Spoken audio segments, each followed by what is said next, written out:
नमस्ते दोस्तों, आज बात करेंगे एक नई मूवी के बारे में जिसका नाम है द हाउसमेड। अगर आप सिडनी स्वीनी के फैन हैं तो आपको ये मूवी देख के बहुत मजा आएगा। फिल्म शुरू होती है सिडनी स्वीनी से। ये एक गरीब बेसहारा लड़की है जिसके पास रहने को खुद का घर तक नहीं है। ये लड़की अपनी कार में ही रहती है, वही सोती है, पेट्रोल पंप के वॉशरूम में नहाती है और दर जॉब ढूंढ रही होती है। इस लड़की का एक डार्क पास्ट भी है जो आगे हमें देखने मिलेगा। तभी इसे एक जॉब अपॉर्चुनिटी के बारे में पता चलता है। जॉब होता है हाउसमेड का, यानी कि घर में काम करने वाली बाई का। जहां ये जॉब करना होता है वहां ये अप्लाई करती है और घर मालिक से मिलने इंटरव्यू के लिए पहुंच जाती है। अपने जॉब एप्लीकेशन में इसने अपने बारे में सारी झूठी बातें लिखी होती हैं कि मैं तो बहुत पढ़ी लिखी हूं वगैरह।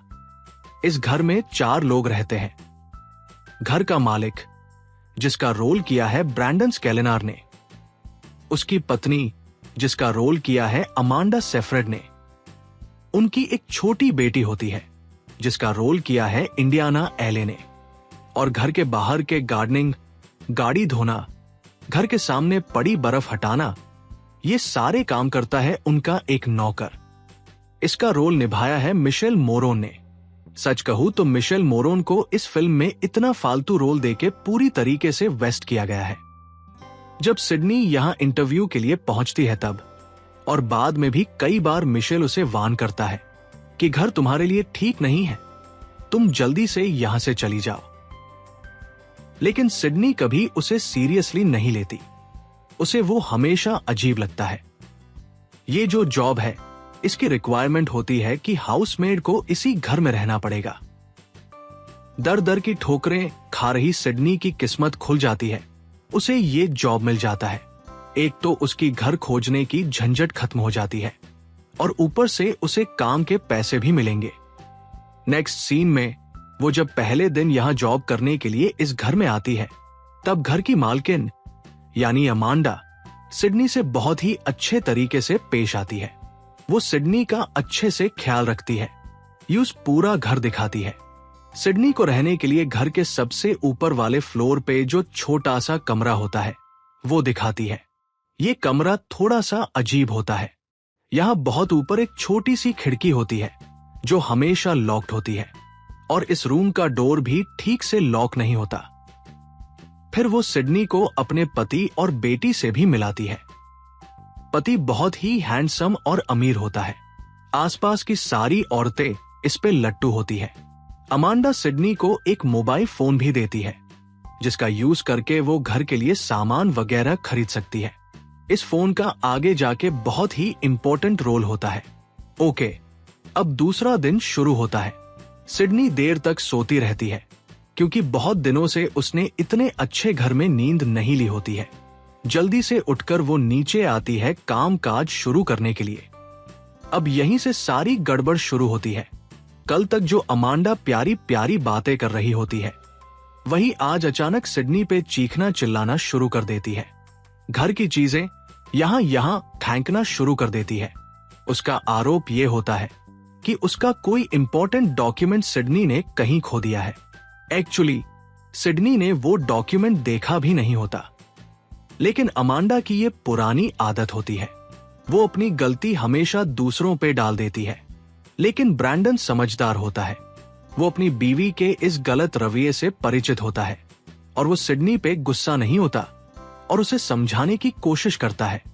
पड़ोसियों से सिडनी को पता चलता है कि बहुत पहले अमांडा ने अपनी बेटी को पानी में डुबा के मारने की कोशिश भी की थी। वो बिल्कुल पागल है। अब सिडनी को समझ आ जाता है कि ये जो अमांडा है ये जैसी दिखती है वैसी है नहीं, इससे बच के रहना पड़ेगा।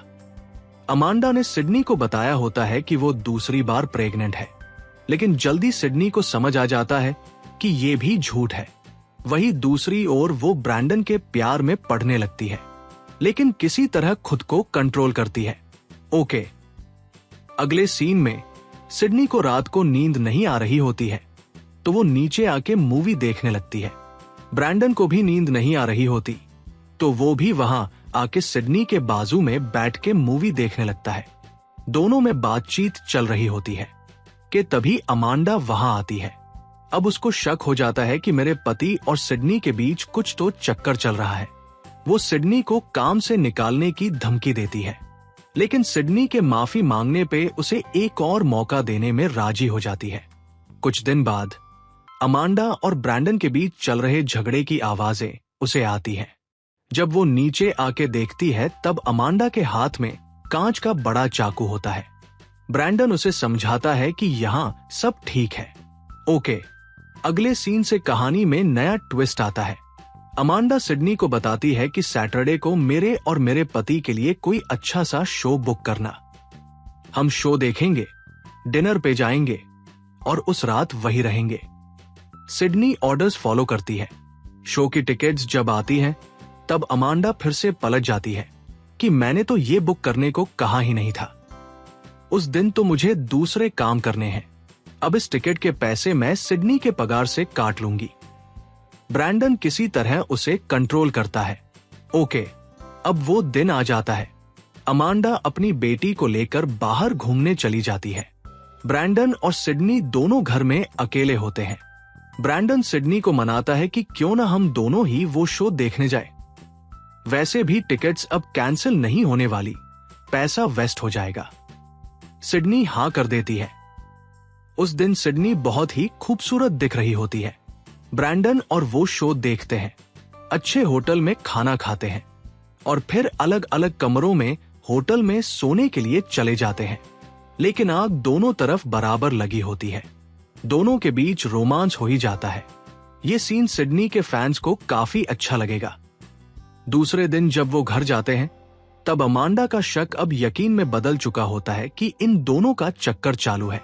फिर एक दिन अमांडा सिडनी को कार लेके बाजार में सामान लेने भेजती है और पीछे से पुलिस को कॉल करके बता देती है कि हमारी नौकरानी ने हमारी कार चुरा ली है और वो भाग रही है।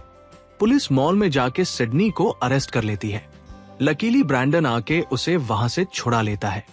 सिडनी को ये पता लगता है कि अमांडा ने उसे घर काम के लिए जो फोन दिया था उसे ट्रैक करके वो हमेशा सिडनी की लोकेशन पता कर लेती है। इसका मतलब उसे सिडनी और ब्रैंडन के बारे में भी जरूर पता होगा कि वो दोनों उस रात कहाँ थे। अब सिडनी और ब्रैंडन दोनों ही अमांडा से परेशान हो चुके हैं। एक तो वो उनके अफेयर के बीच में आ रही है और दूसरी तरफ वो हमेशा से ही सिडनी को परेशान कर रही होती है। तंग आकर ब्रैंडन उसे घर से निकाल देता है। यहाँ से स्टोरी पूरी तरीके से यूटर्न ले लेती है। स्पॉइलर अलर्ट, अगर आगे मूवी का कोई स्पॉइलर नहीं सुनना चाहते तो यहीं पे वीडियो बंद कर दो और जाके मूवी देखो। अगर वीडियो में मजा आ रहा हो तो आगे सुनो। अमांडा अपनी बेटी को लेकर घर से निकल जाती है। पूरे घर में ब्रैंडन और सिडनी मौज कर रहे होते हैं। वो पूरा टाइम रोमांस ही कर रहे होते हैं। सिडनी को लगता है कि अब सब ठीक हो जाएगा और उसकी लाइफ फाइनली ट्रैक पे आ चुकी है। उसे प्यार करने वाला एक आदमी मिला जो कि अमीर भी है और रहने के लिए उसे छत भी मिल गई। और उसे क्या चाहिए? एक दिन सुबह सिडनी के हाथों से किचन में एक महंगी प्लेट गिरकर टूट जाती है। ब्रैंडन उसे कहता है कि इसे फेंकना मत, मैं इसे वापस जोड़ दूंगा। वो उस रात सिडनी के कमरे में जाता है। दोनों हर रोज की तरह रोमांस करते हैं। सुबह उठकर सिडनी देखती है कि उसके रूम को बाहर से लॉक कर दिया गया है। ये कहानी आगे जाके कंटिन्यू की जाएगी। अब फोकस आता है अमांडा पे। अमांडा जैसे हमें पहले पागल लग रही थी वैसे वो होती नहीं है। यहाँ अमांडा की बैकग्राउंड स्टोरी दिखाई जाती है। बचपन में ही उसके माँ बाप गुजर गए होते हैं। बड़े होके वो ब्रैंडन के ही कंपनी में छोटा मोटा काम कर रही होती है। उसके कॉलेज के प्रोफेसर से उसे ये बेटी हुई होती है। मतलब ये बेटी ब्रैंडन की होती ही नहीं है। कंपनी में काम करते करते दोनों को आपस में प्यार हो जाता है और ब्रैंडन अमांडा को बेटी समेत अपना लेता है। पहले तो सब कुछ सही चल रहा होता है। अमांडा भी नॉर्मल होती है, पर धीरे धीरे ब्रैंडन के रंग दिखना शुरू हो जाते हैं। एक दिन सिडनी की तरह वो अमांडा को भी ऊपर वाले कमरे में कैद कर लेता है। उसकी वजह वो बताता है कि अमांडा ने अपने बालों को अच्छे से कलर नहीं किया उसके सफेद बाल दिख रहे हैं। वो अमांडा को सजा देने की ठानता है। वो कहता है कि अपने सिर से 100 बाल उखाड़ के मुझे दो, तभी मैं तुम्हें यहां से बाहर निकालूंगा। पहले तो अमांडा मना कर देती है, लेकिन उस कमरे में खाने को भी कुछ नहीं होता।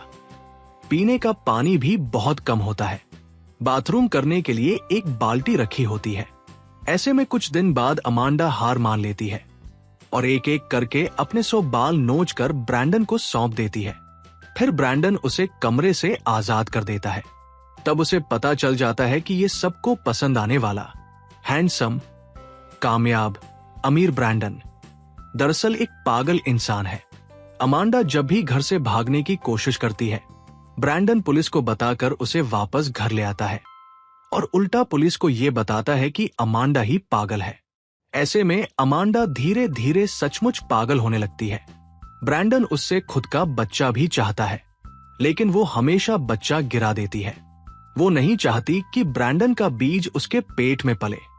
वो ब्रैंडन से छुटकारा चाहती है। तब वो डिसाइड करती है कि मैं घर में एक ऐसी हैंडमेड लाऊंगी जो ब्रैंडन को संभालेगी। जब उसके पास सिडनी का जॉब एप्लीकेशन आता है, तब वो उसके बारे में तहकीकात करती है, तो उसे पता चलता है कि सिडनी 10 साल मर्डर के आरोप में जेल में थी। दरअसल सिडनी जब स्कूल में होती है, तब वो एक लड़के को किसी लड़की के साथ जबरदस्ती करते हुए पकड़ लेती है और मार मार के उसकी जान ले लेती है। इस जुर्म में उसे 10 साल की कैद हो जाती है। अमांडा ऐसी लड़की चाहती थी ब्रैंडन को सबक सिखाने के लिए, जिसका अपना दुनिया में कोई ना हो और जो मर्दों को सबक सिखाना जानती हो। ओके, अब कहानी वापस सिडनी की तरफ आती है। अमांडा की तरह ब्रैंडन ने उसे भी इस बार रूम में कैद कर लिया है। उसका जुर्म क्या है? याद है कि सिडनी के हाथों एक दिन किचन में वो प्लेट गिर गई थी।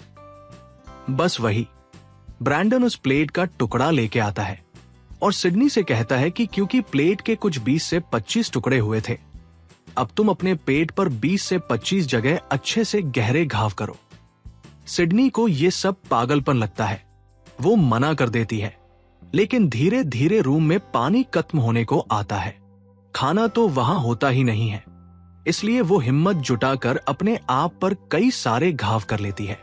जब ब्रैंडन उसे देखने के लिए रूम में आता है, तब वो उस पे वार करके उसे ही रूम में बंद कर लेती है। अब बदला लेने की बारी सिडनी की है।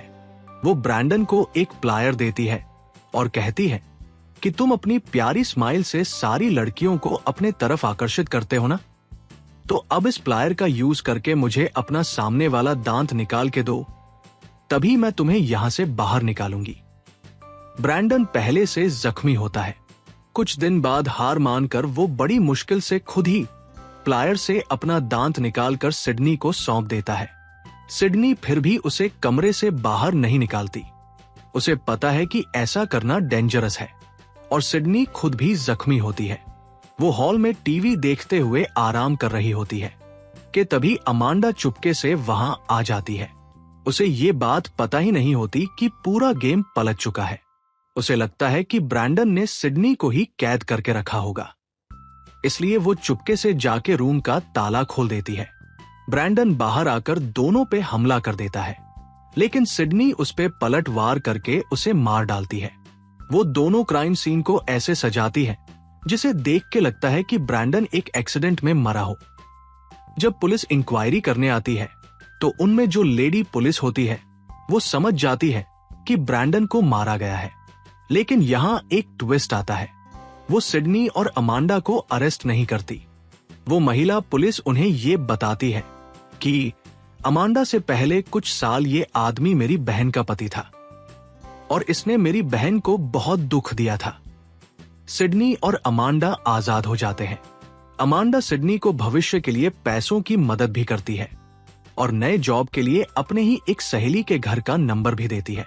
सिडनी जब इस नए घर जॉब के लिए पहुंचती है, तब उसे पता चलता है कि यहाँ भी वही सारा ड्रामा चल रहा है, जिसमें एक पागल पति अपनी पत्नी को परेशान कर रहा है।